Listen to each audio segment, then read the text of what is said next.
Allah Subhanahu wa taala berfirman, "Fala wa rabbika la yu'minuna hatta yuhakkimuka fima shajara bainahum, thumma la yajidu fi anfusihim harajan mimma qadaita wa yusallimu taslima."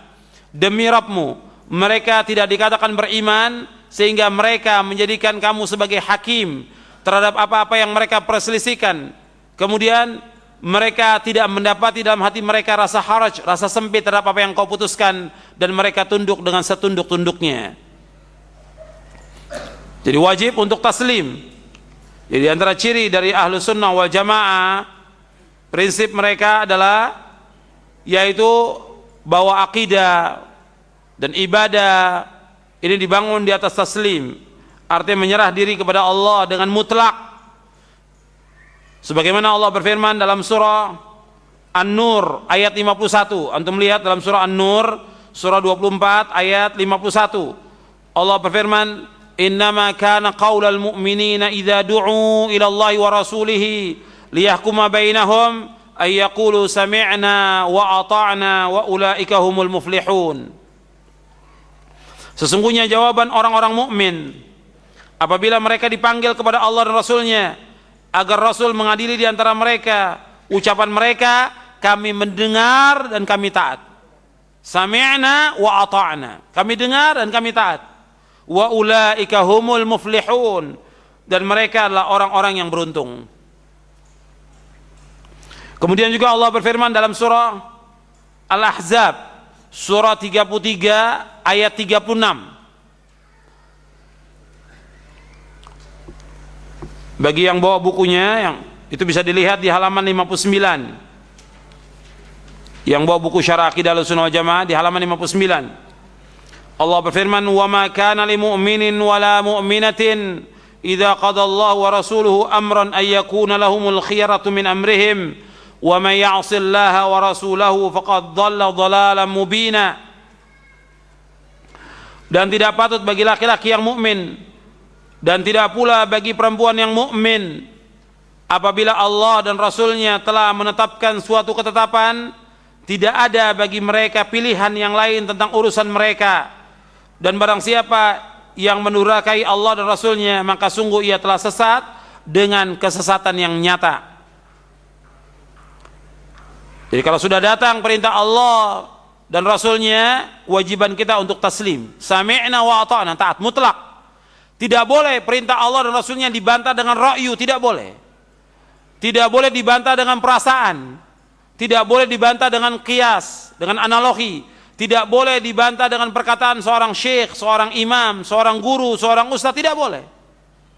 Jadi kalau sudah datang perintah Allah Rasulnya, kewajiban kita untuk taslim. Karena itu dikatakan oleh Imam Muhammad bin Syihab Az-Zuhri yang wafat tahun 124 Hijriah. Imam Az-Zuhri berkata di halaman 58, kata Imam Az-Zuhri, "Minallahi ar-risalatu wa 'alar rasuli al-balaghu wa 'alaina taslimu." Allah yang menganugerahkan risalah, mengutus para rasul. Kewajiban rasul adalah menyampaikan risalah, dan kewajiban kita adalah tunduk dan taat. Ini dibawakan oleh Imam Bukhari dalam kitab sahihnya, dan juga dijelaskan oleh Al-Hafidh dalam kitabnya Fathul Bari, Syarah Sahih Bukhari di juz yang ke-13. Jadi ikhwan fiddin, a'azakumullah, kalau sudah datang nas dari Al-Quran dan Sunnah tentang masalah akidah, tentang masalah nama-nama dan sifat Allah, atau yang lainnya yang berkaitan dengan akidah dan juga berkaitan dengan ibadah yang merupakan perintah Allah dan Rasulnya, kewajiban kita untuk sami'na wa ata'na, taslim, tunduk.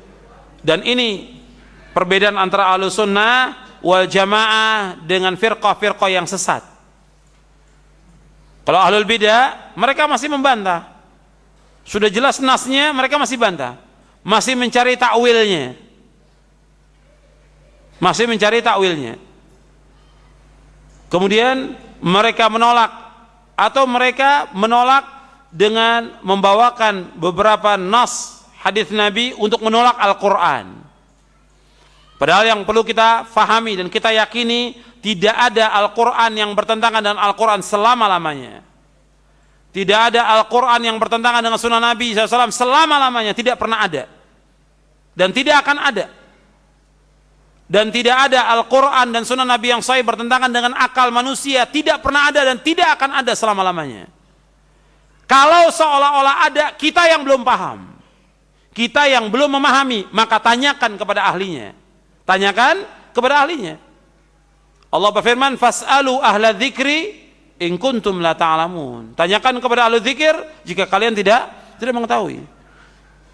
Jangan kita mengadukan, artinya kita mengatakan, kok ayat ini bertentangan dengan ayat ini? Kok ayat ini bertentangan dengan hadis? Tidak bertentangan. Apabila terjadi demikian, kembalikan kepada ahlinya. Kitanya yang belum paham. Di zaman Nabi SAW sempat terjadi demikian. Kemudian Nabi marah. Antum lihat di halaman 60. Jadi pernah terjadi antara para sahabat bertengkar tentang sesuatu, sampai suara mereka keras.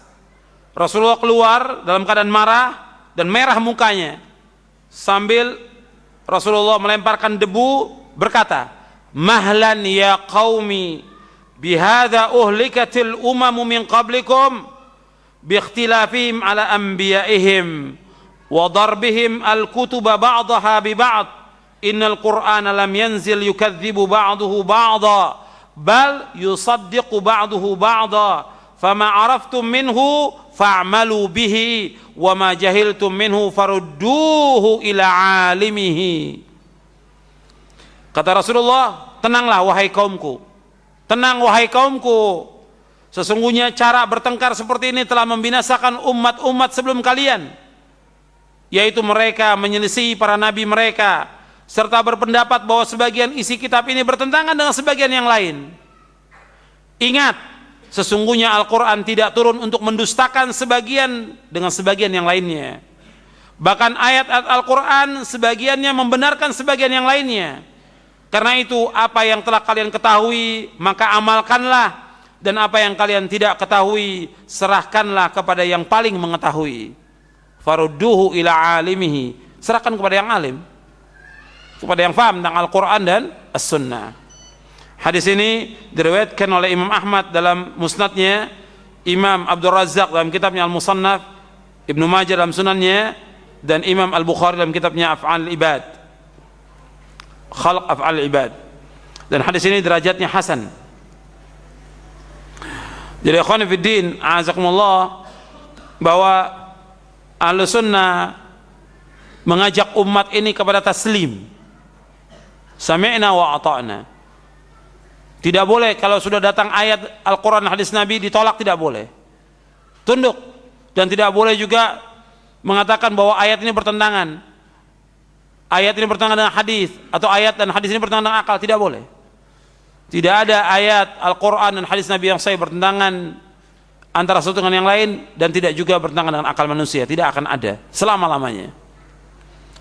Ya, taslim ini harus ditumbuhkan dalam hati kita, karena banyaknya terjadi penyimpangan karena mereka tidak taslim, tidak tunduk dan patuh kepada perintah Allah dan Rasulnya. Kemudian yang ketiga, prinsip yang ketiga, yaitu kita wajib memahami agama ini sesuai dengan pemahaman salaf. Jadi wajib kita memahami Al-Quran dan Sunnah ini dengan pemahaman salaf. Dasarnya apa? Kita wajib memahami Al-Quran dan Sunnah ini menurut pemahaman salaf. Dasarnya yaitu ayat Al-Quran.